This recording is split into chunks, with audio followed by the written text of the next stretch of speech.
अब बताओ तुम लोग हिंदी में बताओ क्या किया जाए, क्या इलाज, क्या इसका इलाज बताओ सर। इसके लिए इजी सोल्यूशन है सर, इसके लिए इजी सोल्यूशन है सर। अगर हम लॉस के थ्रू भी जाएंगे, लॉस और रेगुलेशंस के थ्रू भी जाएंगे ना, तो कुछ भी नहीं कर सकते हैं। अगर हम कांटे को कांटे के साथ निकालना चाहते हैं तो हमें वार स्ट्राइक से करना पड़ेगा। That's the best solution, and they will face it properly, and they will get the teaching that they want in their rules and regulations. मेरे हिसाब से मैं बताता हूँ, मेरे हिसाब से ना सबको दूंगा मौका। मेरे हिसाब से आसिम मुनीर को मार दो, जो पाकिस्तानी आर्मी चीफ जो है ना, उसको मार दो, कैसे भी करके उसको मार दो भाई, खत्म कहानी। इनके अंदर खौफ होना चाहिए कि अगर हम भारत में जाएंगे, हमला करेंगे, अंदर जाके हमला करेंगे, because this is the Pakistan sponsored terrorism. इनके अंदर इनकी आत्मा कांप जानी चाहिए कि अगर ऐसा कुछ करने के भी सोचे ना, ISI के हेडक्वार्टर पे बम गिरा दो, इनके आर्मी चीफ को मार दो, because Pakistani army we have to let me finish guys, let me finish, we have to go Israel way.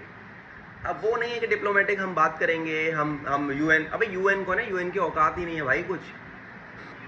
We don't give a damn to UN। Israel का तरीका है, एक आदमी मरता है ना उनका, वो 20 साल तक ढूंढ के मारते हैं जिसने मारे थे। इजराइल वाला तरीका है मोसाद के ऑपरेशंस। इसलिए बोलता हूँ पढ़ा करो, रीड अबाउट मोसाद के ऑपरेशंस पढ़ो तुम लोग, तब तुमको समझ में आएगा। एक आदमी की मौत का बदला 10 मारते हैं और 20-20 साल तक ढूंढ के मारते हैं। हमारी एक तो पॉपुलेशन इतनी ज़्यादा है, हमें फ़र्क नहीं पड़ता।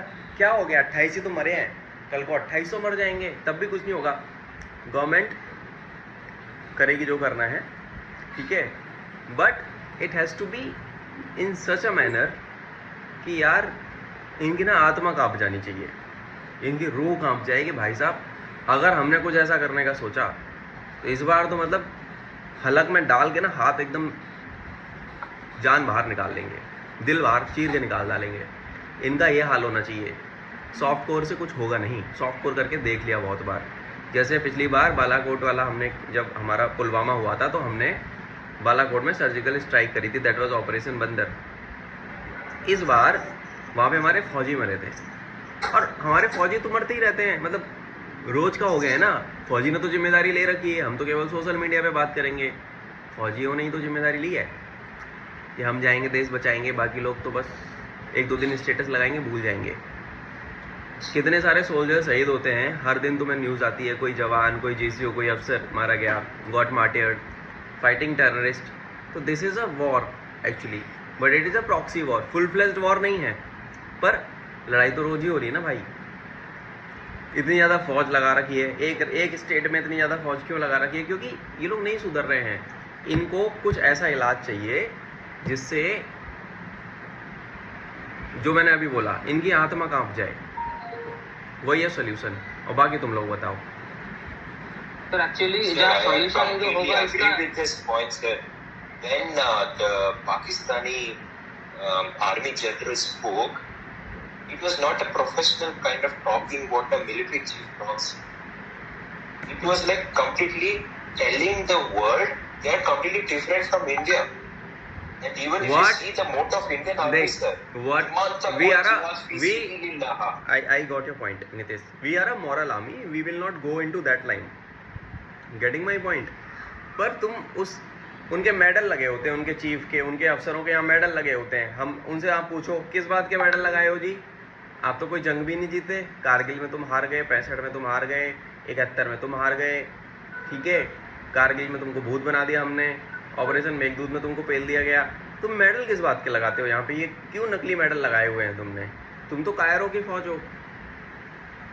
सो this is what you can expect from that army chief. एक फेल्ड स्टेट है, एक रोग नेशन है जहाँ की economy has collapsed, people are suffering. वो लोग अपने यहाँ के मेन मुद्दों को एड्रेस ही नहीं करना चाहते। वो लोग ध्यान भटका देते जनता के, अरे जी देखो इंडिया में हमला हो गया, हमारे पे नाम डाल रहे हैं, हम तो इनसे टैकल करें या तुम्हारी इकोनॉमी संभालें। लोग वहाँ भूखे मर रहे हैं। तुमको पता है यहाँ पे चीनी कितने रुपए किलो है? पता है वहाँ आटा कितने रुपए किलो है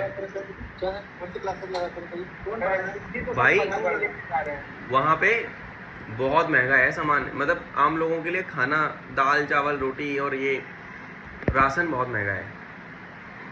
समझ रहे हो सर तुम लोग? एक्चुअली आतंकवादी भेजना सर बहुत सस्ता सॉल्यूशन है उन लोगों हाँ, के लिए। yes. एक्चुअली हमारा जो होता है मिलिट्री पर्सनल मरते हैं सर। सो ऐसा जवाब होना चाहिए कि एक अगर सिविलियन भी मरे या मिलिट्री पर्सनल भी मरे उसके अगेंस्ट में मतलब उन लोगों का मिलिट्री पर्सनल भी मरना चाहिए। जैसे बलूचिस्तान लिबरेशन फ्रंट कर रहा है, इतना डर गया है अभी, वहाँ पे पोस्टिंग भी नहीं लेना चाह रहा है वो लोग, जो आर्मी पर्सनल है वहाँ पे जाना ही नहीं चाह रहा। इनके हलक में हाथ डाल के इनकी जान निकाल दो, यही सॉल्यूशन है। तो ये जीडी यहाँ पे होता है समाप्त। हम लोग अब ग्रुप प्लानिंग एक्सरसाइज की तरफ प्रोसीड करेंगे। मुझे जो है थैंक यू फॉर द जोश दैट यू गाइज हैव सोन। इस न्यूज़ को फॉलो करते रहना, इसके अराउंड तुम्हें सब कुछ पता होना चाहिए।